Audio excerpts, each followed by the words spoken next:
Y seguimos en vivo con toda la información de Latinoamérica y del mundo y nos vamos de vuelta a Colombia con una nota que nos trae muy interesante Estefanía. Estefi, contanos con quién estás.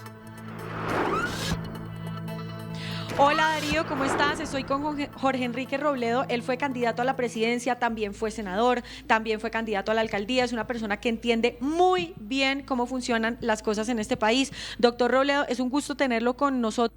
Y empecemos comentando lo que pasó ayer. Se salvaron 2 ministros de la moción de censura, ¿no?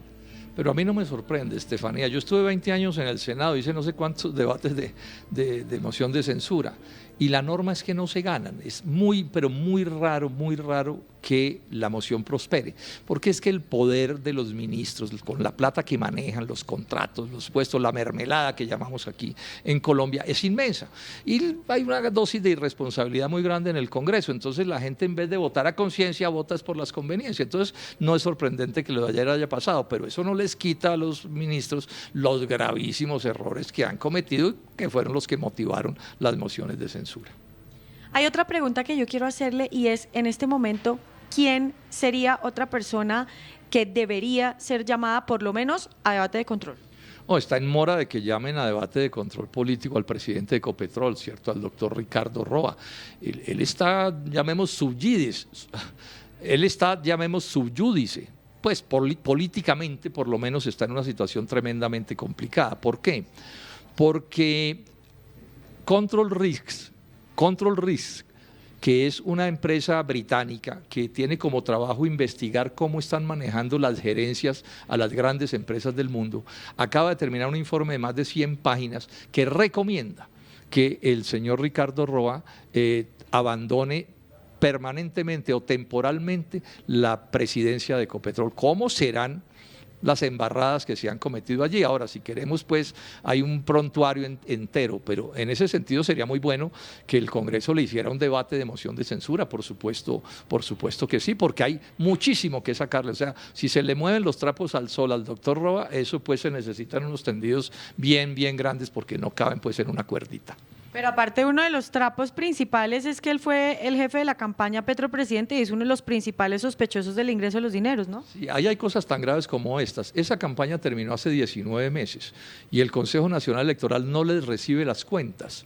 Y no se las recibe porque hay una cantidad grande de inconsistencias. Miren este caso que hay en este momento, que es gravísimo. El hijo de Gustavo Petro, que se sabe, está empapelado en un proceso penal. En estos días confirmó que uno de los grandes financistas de la campaña es el señor Euclides Torres, un viejo politiquero muy poderoso económicamente. Bueno, ese personaje tiene 180.000 millones de pesos en contratos con este gobierno. Se los ha conseguido en estos 18 meses. Sí, 180.000 millones de pesos. Y sus aportes a la campaña no aparecen relacionados en las cuentas del gerente de la campaña, que es el hoy presidente de Ecopetrol. Entonces, hágame el favor las historias que hay detrás. Darío, el doctor Robledo te escucha por si tienes alguna pregunta desde el estudio. Gracias, Estefi. ¿Cómo le va, Jorge? Un placer saludarlo. Me interesa... Darío, mis saludos. Gracias. Me interesa mucho su visión sobre uno de los temas que nos traía Estefanía hoy, que tiene que ver con este pedido que ha hecho el gobierno para que se le amplíe el límite de endeudamiento. ¿Cómo ve esto que deberá resolverse? Pues eso hay que mirarlo con mucho detenimiento. ¿Qué es lo que está haciendo con la plata? Yo veo al gobierno del presidente Petro haciendo mucha politiquería, clientelismo, permitiendo que se roben las platas, porque hay una pésima administración. Entonces habrá que mirar de qué se trata ese aumento del endeudamiento, porque es que el endeudamiento es como un impuesto para la gente. Colombia ya hoy todo en deuda pública y privada debe más de 180.000 millones de dólares. Entonces aquí sí nos van a tener que explicar para qué es esa plata, pues porque esto de andarle girando cheques en blanco al presidente de la República, de un gobierno tan malo como este, con problemas tan corrupción tan graves, de negligencia, es que la incapacidad del gobierno de Gustavo Petro es inaudita, superó hasta los peores cálculos. Bien, y le quiero preguntar por otra responsabilidad que tendrá el Congreso, ya puntualmente el Senado, que es la reforma de salud. Sabemos, tiene media sanción, consiguió el apoyo en la Cámara de Representantes. ¿Cómo ve esa discusión en el Senado?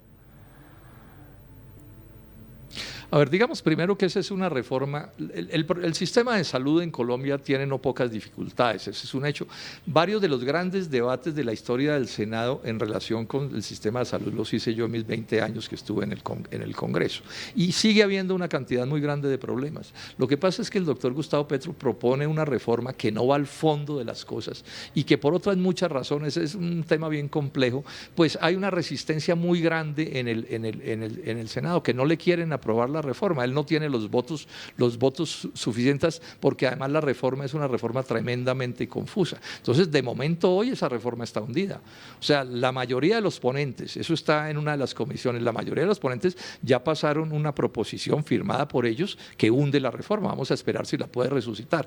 Ahora, falta ver que la resuciten porque eso a punta de mermelada, como llamamos aquí, de puestos, de contratos y cosas, de pronto logren sacarla adelante, aun cuando lo más seguro es que se hunda de una u otra manera.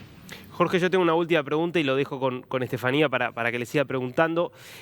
¿Cómo evalúa lo que fue la relación y lo que viene siendo la relación del gobierno de Petro con el Congreso, donde en su momento hubo una coalición bastante importante que tenía el gobierno, que después rompe esa coalición parlamentaria, que después trata de alguna manera de recomponerla? ¿Qué diría de en qué estado está hoy ese vínculo?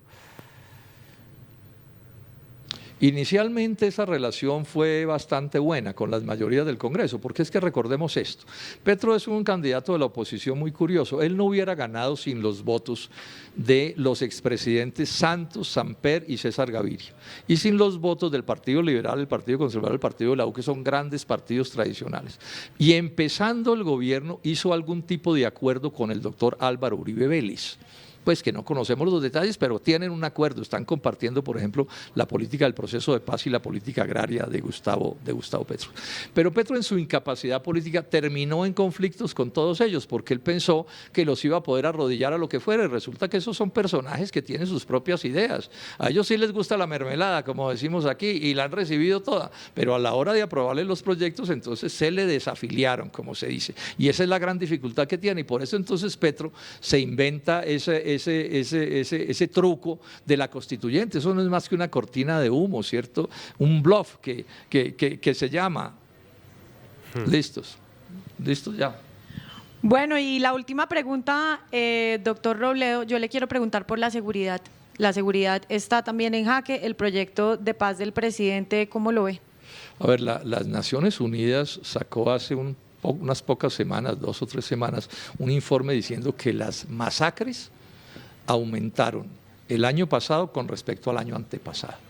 O sea, eso va bastante mal, cosa que yo por supuesto lamento y ojalá el proceso de paz anduviera bien, pero ahí está con una fractura grande con uno de los grupos con los que lo están tramitando. Entonces yo veo que eso también le está haciendo agua al gobierno del presidente Petro, entre otras cosas porque él no plantea una cosa que es elemental en los procesos de paz, es que nada está negociado mientras todo esté negociado.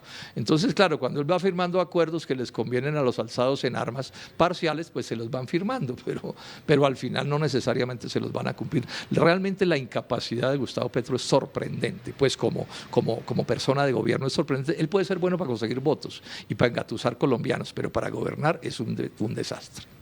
Doctor Jorge Enrique Robledo, ex candidato a la presidencia, también senador, muchísimas gracias por haber estado con nosotros aquí en los micrófonos y pantallas de DNews. Darío, yo regreso contigo al estudio, que tienes más análisis y más noticias. Muy interesante, gracias a ambos.